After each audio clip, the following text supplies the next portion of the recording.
G'day mates, it's Busta here, and I would like to give a big shout out to Causebox for sponsoring this episode. So, I think my wife may have just discovered her new favourite subscription. It's called Causebox, and I would love to tell you guys about it. So Causebox is a quarterly, 4 times per year subscription box, curated by women for women, that is filled with all sorts of amazing products and brands that are ethical, sustainable, and have a positive mission to give back and make the world a better place. Every Causebox is limited edition, and comes with 6 to 8 full-size products. You can get everything from skincare and jewelry to homewares and accessories. The last 4 boxes sold out within days, which I can actually believe because you get over $250 plus worth of products for like only $50. My wife got her sample box, and here's just a few of her favourite things that were in it. So she really loved the jade face roller and the modern bento box, the portfolio clutch and the insulated tumbler a lot. She really loved the earrings as well and the bag that she received. And it also came with a magazine that details the story and the mission behind each product within the box, which I personally thought was a really nice touch.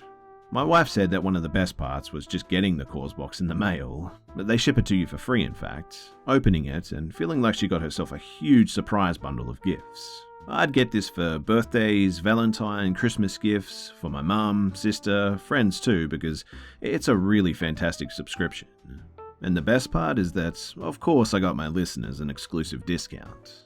Go to www.causebox.com/BeScared and use the code BeScared to get your first box for 30% off, as in, you get your first box worth of over $250 plus for less than $39 and free shipping. Go check out Causebox right now. I can tell you firsthand that you're going to love it.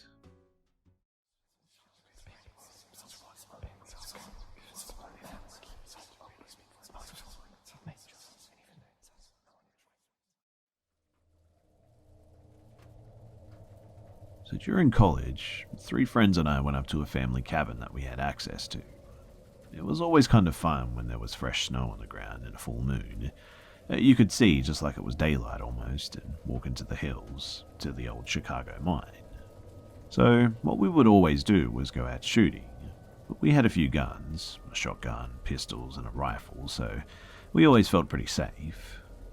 After we dropped off our non-essentials in the cabin, we set out for the mine. So when you walk out the front of the cabin, you can actually go across the open area in the trees, and there's one perfect little spot to cross the creek, but it was just where we were reaching the creek that we heard this strange ringing noise, sort of like 3 bongs. It was faint, and we were trying to figure out where it was coming from as we proceeded up towards the mine. But the closer that we got to the mine, the louder this ringing sound sort of became. As we followed the trail round a winding hillside, this sound just got louder and louder, and as we rounded the corner to the collapsed entrance of the mine, the sound just suddenly stopped. What's left of the mine is a small tunnel about the size of maybe a conference room with a caved-in entrance. We pointed our flashlight into the mine entrance, but it looked like it always did. We hiked a bit further to the mine's glory hole. This is where, in the old days, miners would dig straight down until they found an ore vein. Then they would follow the vein deeper into the earth. So this is basically a black hole leading straight down into the hill below us. We hiked up to the top of the hill where there was a large fence up to keep people and animals from falling into the pit, as it was still quite deep and fairly large around, and if you fell in, getting out was a big problem, and you could also get seriously hurt, obviously. When all 4 of us got up there, though, we suddenly started to hear this ringing bong sound again, louder than ever this time. So we beat feet back down to the mine entrance, but as soon as we got there, the sound stopped. We sat there staring at the entrance for a minute when suddenly one of my friends let off a round into the mine. And as soon as that round went off, we saw this very faint, tiny glow, and I mean it was tiny. It looked like it was coming from deep, deep in the mine. We shone our flashlights in, and it would always just disappear. We turned them on and off to look for glints or reflections, but this light just sort of stayed there, if our lights were off, that is.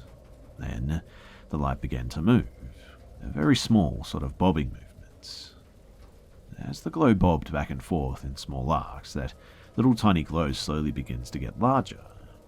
Now, as this light continued to grow larger and larger, bobbing consistently towards us, we realized what it looked like. It looked like someone walking with a headlamp on. Well, we all quickly lost our nerve and we headed back for the cabin. So, in order to get back to the cabin, what we always did was run up the hill, past the glory hole and down a little washout. Then you go over 2 small hills and drop down to the far side of a small lake, across which is our cabin. We then would walk around the lake to a small crossing area and follow the shore back to our cabin.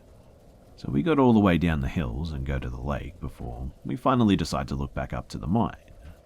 To our dismay, we see the light, still bobbing back and forth and coming down the hill behind us.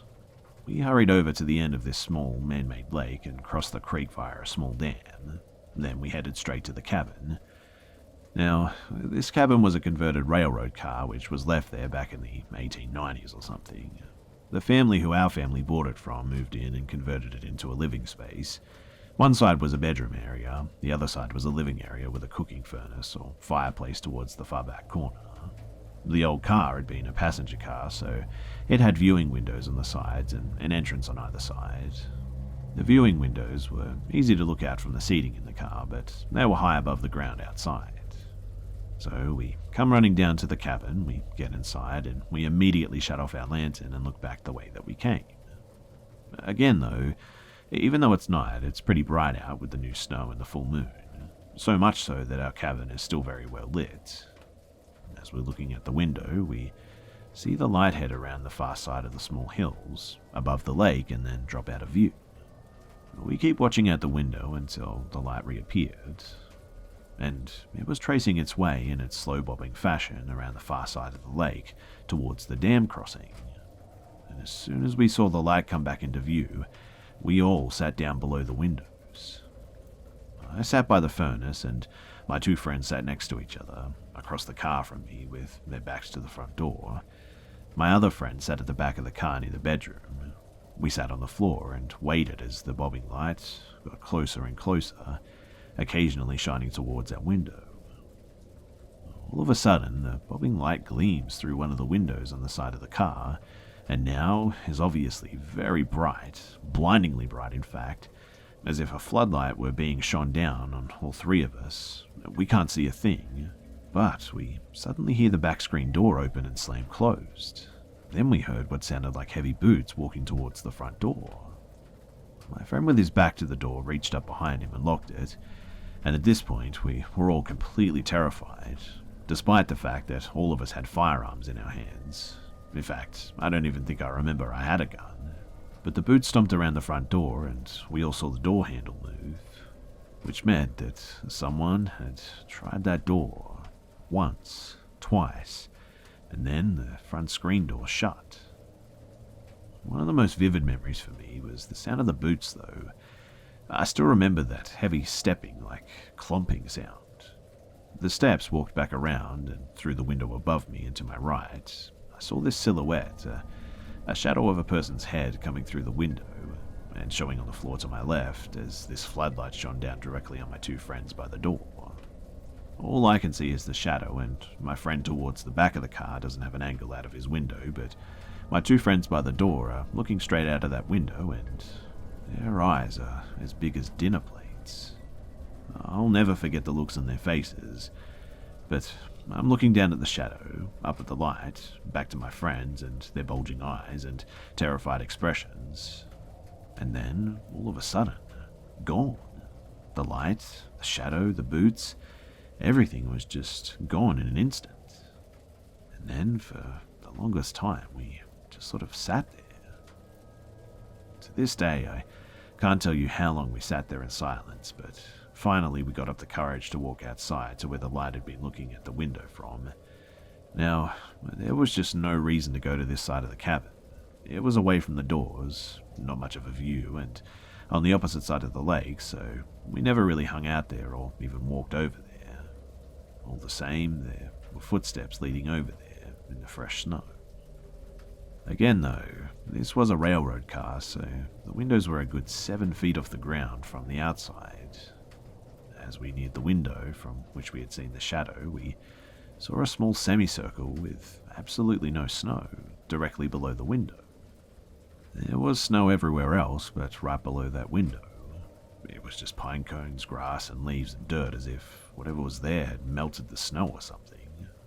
But we ran back inside and started talking about what we had just seen. And this is what my friends told us. So what they had seen throughout the window was an older man's face. He had a grizzled beard and an old miner's cap with a kerosene headlamp on the top of his helmet. The miner had raised his hand up to his lips in a shushing motion, licked his finger, and put out the light on his helmet. And that was when everything had disappeared. Well, we didn't sleep for the rest of the night, obviously, and we packed up early and we headed back. When we got back home, we spoke to my friend's family about the history of the cabin. My friend's mother had told us that his father had always told the story of a miner who had lost his life in the old Chicago mine and been buried somewhere near the mining camp back in the 1800s. That mining camp used to sit exactly where the cabin sits today, and she told us that they never found out where the miner was buried. And all I could think was, well, I think I may know now. I personally think that he was laid directly underneath the corner of the cabin, directly beneath that window where we had seen the perfect semicircle in the snow. The next day, too, I swear to you that this is what we did. We hiked up to the old Chicago mine and we actually apologized. We apologized for shooting at the miner and for disturbing his work and his resting place, and after that, we just left. We've all been back to that cabin many times throughout our lives now, and we've never heard another sound or saw another strange sight. And honestly, it's just like camping in the woods again.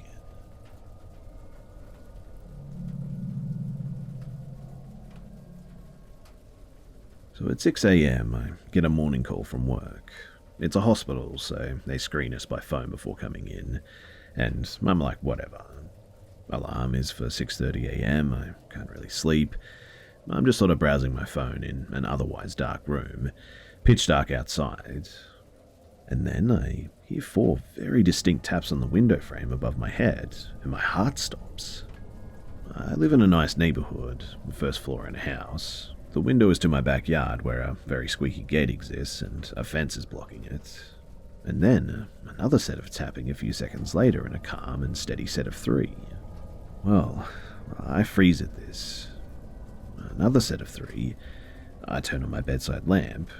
A set of 2 taps follows. I can't see out the window at all. The blinds were closed and there was a very small gap between them, but honestly, I was sort of in shock. Another set of taps a few seconds later, 2 or 3. One more time, and maybe a set of 4 that time. I cannot move, and then the gate quietly scraped and the tapping stops. I'm a very light sleeper and the gate is loud. I would have heard someone get in. I inspected and I found nothing outside of the norm. I mean, why would they tap when they could see the light of my phone and after I turned the light on and all that? There's no trees out the window, and the taps were nothing like a bird or a bug. But anyway, my priority was to make sure that nobody was studying my routine or planning to rob me or murder me, so I set up a somewhat ridiculous homemade noise trap that would wake the neighborhood, and also set up a phone in the closet window with a sleep recorder to document and hopefully spook any mischief. But what I found the next morning, I cannot explain. So I went to sleep and lights out at exactly 11:30. Uneventful night, and I wake up, I shower, I check the sleep recorder, and it made my heart sink because you can clearly hear bottles breaking, which is the trap that I set up. Nobody else is awake or moving in the house. My neighbors are old and definitely were asleep, and they're always absolutely quiet as well. The first part of the clip is clearly something glass falling and crashing as well, of that I'm sure. So I sheepishly go outside to inspect the aftermath of the broken bottles, and to my surprise, nothing has changed. The bottles are exactly where I left them, and the entire exterior and interior of the house is completely unremarkable. I mean, sure, someone could have set the bottles back up and jumped the fence, I suppose, but The sleep recorder didn't pick anything else up that was unusual the rest of the night.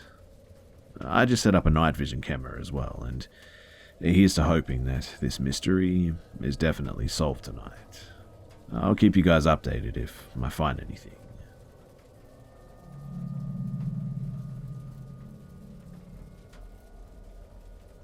You know those things that you grow up thinking are pretty ordinary, scary stuff that everyone at one point encounters? Sort of like almost getting into a bad accident or something? Well, that was how I felt about almost getting abducted from my front yard.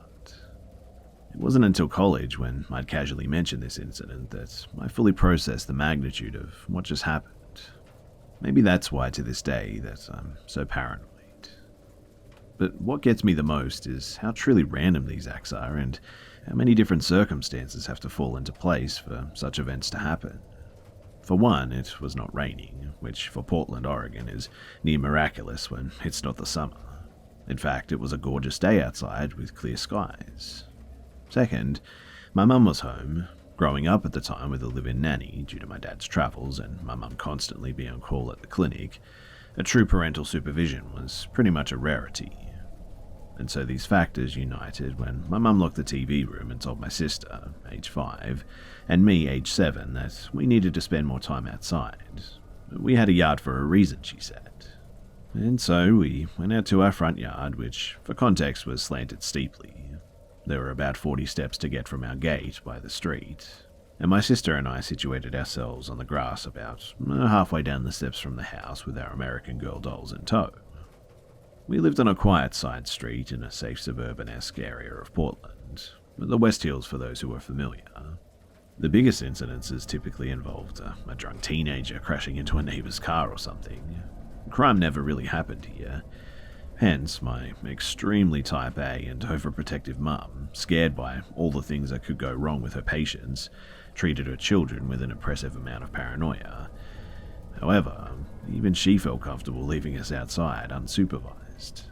Now, while playing, an unusual-looking pickup truck caught the side of my eye. It was vintage-looking and light green. Then, suddenly, the truck slowed down as it neared our house and came to a near stop by our yard. Since it was on the opposite side of the street, the driver then did an illegal U-turn in the middle of the street and maneuvered his truck so that it was directly adjacent to our yard. Even then, I didn't think anything of it. It's Portland. Even by that age, I'd met a cast of characters. However, the hair went up on the back of my neck as he stepped out of the car and stood directly outside of our gate. He yelled to us, asking for help and telling us to come down. His dog was sick, he said, and if we came down, that he had some candy for us. My sister, forever a sugar fiend, started to get up excitedly. The man slowly opened our gate, anticipating us, and I had a sickening feeling about him and grabbed my sister's hand. "He's a bad guy. Go inside," I told her, and we screamed and ran inside, quickly locking the door. My mum came to the door to see what the commotion was, but by the time that she looked outside, the car was gone. She stopped pushing us to go outside after that, though, which was a blessing. A final circumstance I should mention, too, was that just a few weeks prior in my first grade classroom, we had had our first stranger danger talk where they show you the black and white photos of scenarios and tell you how to react. And they had told us about predators' tactics, such as asking for help, offering candy, or mentioning animals. Verbatim, I was warned about those tactics, and lo and behold, this aspiring child abductor tried it on me just a few weeks later. And I think that we were fortunate that he wasn't very creative.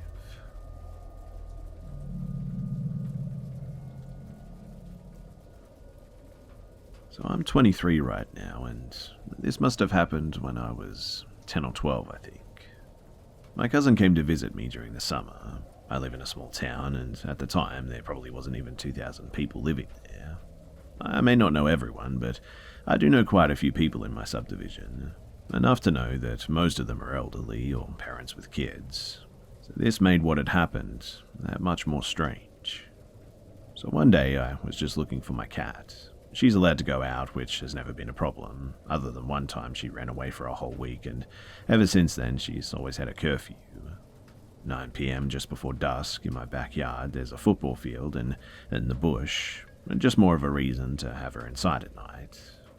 It was getting late and she still hadn't come in, so, of course at the time, me not really paying attention because I was visiting with my cousin. But before I knew it, it was passing midnight and we were heading to bed. I noticed, too, that I hadn't seen my cat and I started to freak out. I looked everywhere in the house and shaken her treats, but there was nothing. I decided to try around the house outside and still I couldn't find her. I went inside to tell my cousin that I was going to walk up the street and see that maybe she was in someone's yard or something. I live on one end of the streets of the subdivision, so there's a curve at the beginning of my street, and as I made my way up the street, I was calling my cat's name out and checking yards as I went along. It was past midnight now, so I didn't expect anyone to be out. But there was this man, and he was standing at the end of the Louis Street, which is only the second street after mine. He was just standing there, back facing me on the other side of where the street light is, so I couldn't really see much of him. Quite honestly as well, I didn't think too much of it because, well, I was preoccupied looking for my cat. But then I noticed that he turned and faced right, like completely turned his body to the right, and then straight ahead, and then to the left. As I was seeing this, I was kind of confused, thinking, what is this guy doing? Is he looking for something? And then he turned and faced my direction, and he started walking, which again didn't startle me too much, until I realized that he had noticed me and was now running. This full-grown man started full-on sprinting straight towards me. I was so scared that I ran as fast as I could, and I could hear his footsteps getting louder and closer. I was only 4 houses away from my own house, thank God, so it didn't take long for me to get there, but as soon as I got in, I slammed my door and locked it. And just as I did, staring at the door window, heart racing, I didn't see anyone out there.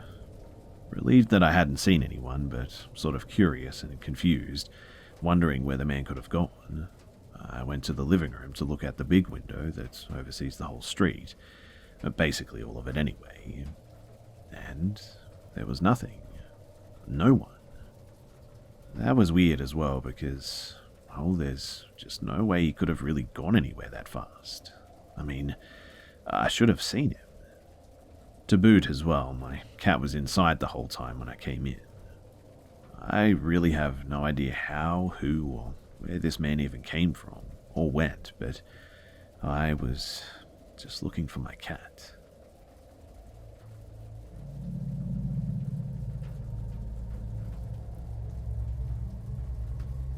Growing up in 2005, on the edge of the suburbs, there was a large grove of trees and hills by some railroad tracks that led to a big forest about a half a mile from my house. When I was 9 years old, me and my neighborhood friends would ride our bikes to the railroad tracks and walk to the forest to go and explore the random pieces of furniture and junk in this really peculiar forest. We'd play card games, do homework, and just sort of hang out with friends out there for about maybe an hour or two at a time, but we never sat out there for too long. There were these small abandoned houses here and there as well in this forest that we stayed away from, as one neighborhood friend, Michael, told me there was a homeless man who lived in one of them, and if you saw him, to run. So, right off the bat, after hearing this, going near this house in the woods was pretty scary as could be. But one chilly November afternoon after school, I came home and dropped off my backpack at my house and immediately went to the woods. My bike was actually broken, so I walked that day. Michael had told me at school that day to meet him in this open area of the forest to play Pokemon with him. This was something that we'd frequently do growing up, just to pass the time until our parents got home at like 4 o'clock, so it was nothing unusual. As I crossed the railroad tracks into the forest, I instantly just sort of felt a weird sensation. It was that feeling that you feel when someone's watching you. I looked around and I couldn't see anyone, so I thought that I was just getting spooked, as the rather overcast day was pretty eerie anyway. Trekking through the autumn leaves scattered across this large wooded area, I came upon the big open area where I was supposed to meet Michael. Near the area where we normally met was his notebook open, and on the page was written, Hey, I had to go back home and grab some batteries from my Game Boy. Wait for me here. I'll be back soon. Michael. So I sat there and I waited. Being alone, especially when you feel like somebody is watching you, made this particular moment very uncomfortable for me. However, I convinced myself that I was just being a big wuss and decided to just wait for Michael. I sat down and I began playing my Game Boy. And it wasn't too long until that sensation of being watched grew into just complete paranoia. I kept frantically looking up from my Game Boy and checking my watch to see how long I'd been waiting. I'd been sitting there for 30 minutes now, and it was actually beginning to get dark. Then I heard some leaves crunch. I looked in the direction of the sound, and I briefly saw a dark hooded figure peeking from behind a few trees and hide back behind them. My skin crawled, and I immediately jumped up from where I was sitting and froze in my tracks, staring. I said, "Hello?" to see if anybody was there. I was quickly reminded, too, that I wasn't alone when I saw this tall, dirty-looking hooded man peek back around from the trees, and he called back, "Hey, buddy." And at that, I picked up Michael's notebook and ran for my life. I ran so fast that I barely had time to look behind me. However, I did hear leaves crunching not too far behind me because it was the man running after me. He was screaming for me to come back, and "I just wanted to talk to you and I'm sorry." I began crying as I was running, thinking that this was exactly how those missing kids disappear. I ran and I ran and I ran until I literally tripped over the railroad tracks and cut my knees up. Michael was actually just getting to the railroad tracks as well. He saw me, dirty and bloody and crying hysterically, and I screamed at him to run. Without question, we ran all the way home together. The hooded man was nowhere to be seen once we left the railroad tracks, thankfully, and I last saw him standing in the woods, defeated that he couldn't quite catch me or something. I don't know. Afterwards, I told Michael everything, and we never went back to the woods ever again after that. Years later, though, in 2016, they actually bulldozed the woods and built a neighborhood there. We later found out from fellow neighborhood friends who were in the area as well, that the same thing had happened to them growing up. And to this day, this is probably one of the scariest stories that I have while growing up.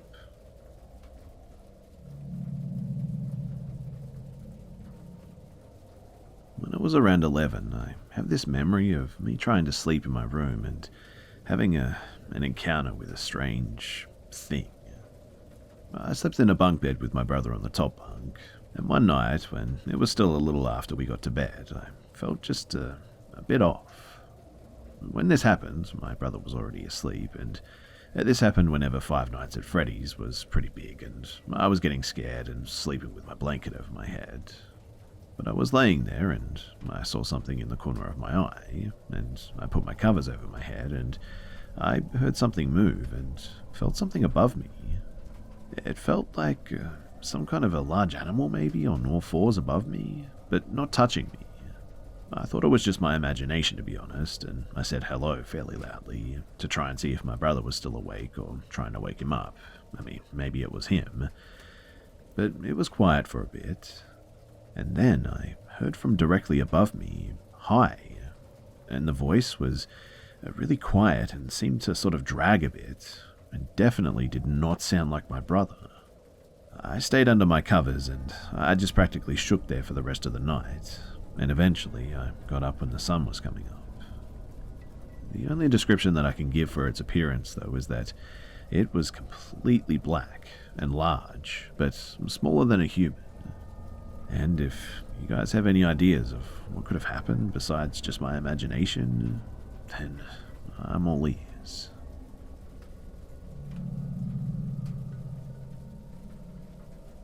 So we used to live in a cul-de-sac in a brand new housing estate. Plenty of houses, but very little people yet.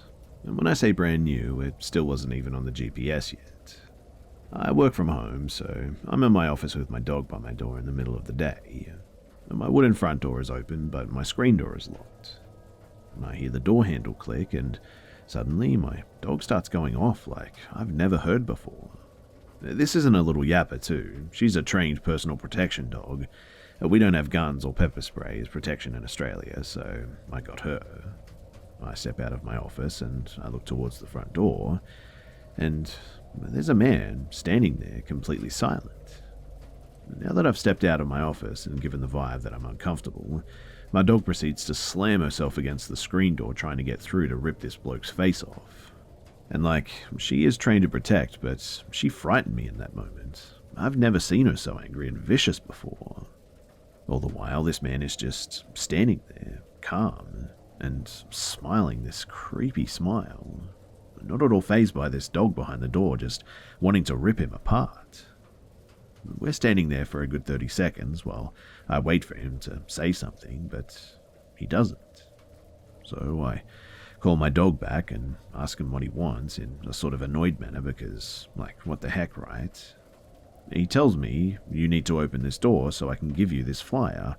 I work for a new solar company." Keep in mind, this bloke is alone, not wearing any uniform and has no form of visible ID. He does, however, have duct tape sticking out of his pocket. I respond with, no, my dog's gonna rip your face off, man. Plus, I'm not interested." He responds, "I'm not scared of the dog," still smiling wide and creepy. At this point, my dog refuses to respond to my commands and is now slamming her body against the door while barking and growling in an absolutely frightening manner. She's frothing at the mouth and everything, and I'm certain she has doubled her size. Remember, she is a well-trained protection dog. She's always heeded my commands, and I've never seen her act like this before. But he doesn't move. I can see that he's beginning to grow impatient, though. He says, "Open the door." I reply with no, "Put it in the letterbox." At this point, I see my next-door neighbor returning home. And then he smiles, turns around, and just walks off. Doesn't put anything in the letterbox and doesn't say another word. I watch him walk right by my neighbor, no talking to them, nothing in the letterbox, turns up the pathway and just disappears down the lane. My dog huffs and then goes back to her previous spot that she was sleeping before. It should be noted as well that my driveway was gravel at the time. Him walking up it should have made some sound, but not myself and nor my dog realized that he was there until he tried opening the door. Always lock your door, folks. I definitely escaped something that day, and we don't live there anymore. G'day mates, it's Busta here, and thanks for watching. And that story about the haunted mine, I really enjoyed it. In fact, I guess you could say that I was digging it. Oh man, it's been a while since I've done one of those, and I'm still terrible at them. Anyway, before we finish the video, I just wanted to say a big thank you for all of your support and let you guys know that I've been thinking about you guys a lot in all this craziness. And I just wanted to actually advise any of you guys who support me on Patreon to consider cancelling your subscriptions for now, and to just hold on to your money. It's getting pretty tough out there at the moment, and I'm honestly doing fine, and I would really hate to take anyone's money who may really need it in a time like this. So, no hard feelings whatsoever, and if you guys really want to support me in some way, then please, share my videos just all over the internet, share them with your friends, and watch more of my videos after this one as well, because that would honestly be a huge way to help me. Also, just a reminder to those who are feeling low during this time, maybe you're feeling isolated, or maybe you're feeling anxious or something. If so, then please reach out to a loved one or someone you know, and please share with them how you're feeling. And if you don't have anyone, then please consider ringing a helpline or a crisis line or something just to have a chat. There is no shame whatsoever in doing so, and in times like this, it's good to be there for others as well as to be able to reach out to be vulnerable for a moment if you need to be. And also, remember that we're all in this together and we'll get through this. Anyway, much love to all of you guys, and thank you so much for all of your support lately. Also, big props to all of you guys who are in the front lines of this fight against the virus, like the doctors and the nurses. You guys are the best. We all appreciate you so much, and please, stay strong and stay safe, everyone. And I'll see you, mates, in the next one.